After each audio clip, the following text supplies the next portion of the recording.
installment of my series on my Star Wars collection. Now, the other videos were about things that I got when I was a kid, when these things first came out, and it also had some items that I picked up over the years. But today, at a flea market, I got this, a 1978 vintage Luke Skywalker 12-inch. Now, I never had these as a kid. Originally, you had Luke, you had Han, you had the Stormtroopers, you know, and Darth Vader and Chewbacca. I never once had any of the 12-inch figures because they didn't have all the play sets to fit them. So that's why I never got them. Instead, now this is from my childhood. This is vintage. I bought, you know, the regular figures that would fit into things like the land speeder, and this bad boy still works. I have to clean it up a little bit.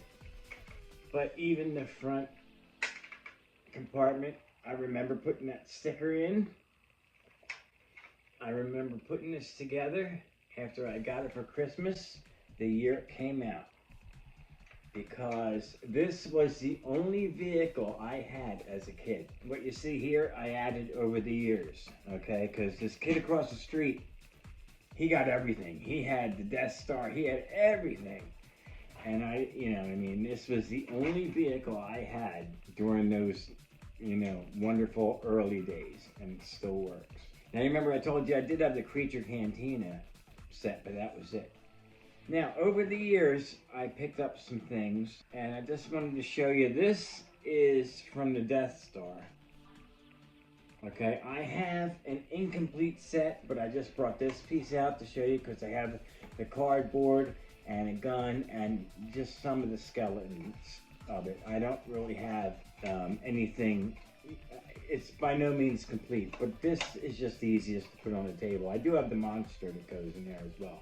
So I picked that up in a box lot, and in that box, I remember, because I only paid like 20 bucks for it, was one of the later vehicles. Okay. This battle-damaged X-Wing, which I think, oh yeah, the wings still work. And it does have the front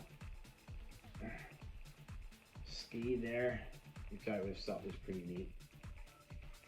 Now, none of these vehicles, the batteries, I haven't, messed with any of that at all. So in that box lot was this, the Death Star, that little guy, and one more thing. This unbelievably beat up, incomplete, Millennium Falcon. This is what you call a placeholder. I'm just keeping this until I can replace it with a vintage one that would be complete. Hopefully in the original box. So the Falcon was just too big to fit on the table. Now, years later, I did add an X-Wing. And again, I didn't put any batteries in any of these. This is the non-battle damage. And this is exactly how I bought it at a flea market. And it's freaking, I love it. The canopy is a little bit loose, so I'm just going to leave it like as it is.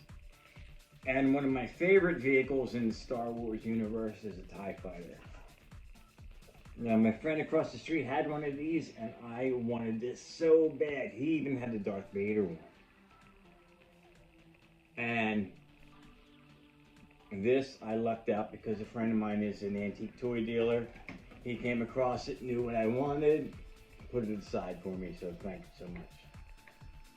And like I said, I'm not messing with the batteries on these things because you really don't want to chance it, because it's just the electronics. It's something this old. I'm just not going to play with it. And I keep the wings on. The side panels, if you remember, when you hit a button, they come off. But I'm just not going to do that because it's vintage. If you've seen some of my other videos, you might have seen me wearing this Darth Vader mask. This is vintage. The helmet comes off. If you can tell me who the manufacturer is, put it in the comments. Let's see how many people know who made this, okay? I will give you a hint. This was actually okayed by everyone, you know. In other words, inside it does say Star Wars mask, copyright 20th Century Fox Film Corporation. So, whose name is inside of this? Do you guys know? Drop it in the comments. Okay, some other things that I picked up over the years that I didn't have when I was a kid are the original dewlaps. I love these guys from the movies, from the very first movie. Now later on, they changed their appearance. Not a fan. Sorry, not a fan. I love the original ones because they look like giant lizards, almost like Gila monsters that would be on Tatooine. I mean, you know, perfect. That, from a biological standpoint, they make sense. You don't have to add all that other stuff just to sell more toys. And here's the Tauntauns. Now, I picked these up at the same time. This one's leg is really loose, and the other one has the saddle and everything, even though it's broken, but it has the space. And this one has the spot in the belly that opens, you know, where you could shove Luke in there from when he was on Hoth freezing to death. Okay, because they came either way, and they were both made in the same year, 1979. So that's on their feet.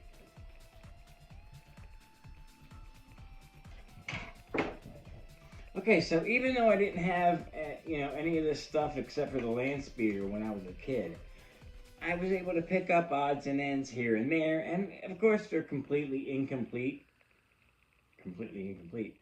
But you know what? Maybe I'll pick up little bits and pieces as time goes on, because like I said, today I got this Luke vintage for $5. It was in a box full of old toys. And I said, how much for Luke? The guy said $5. Boom, there you go.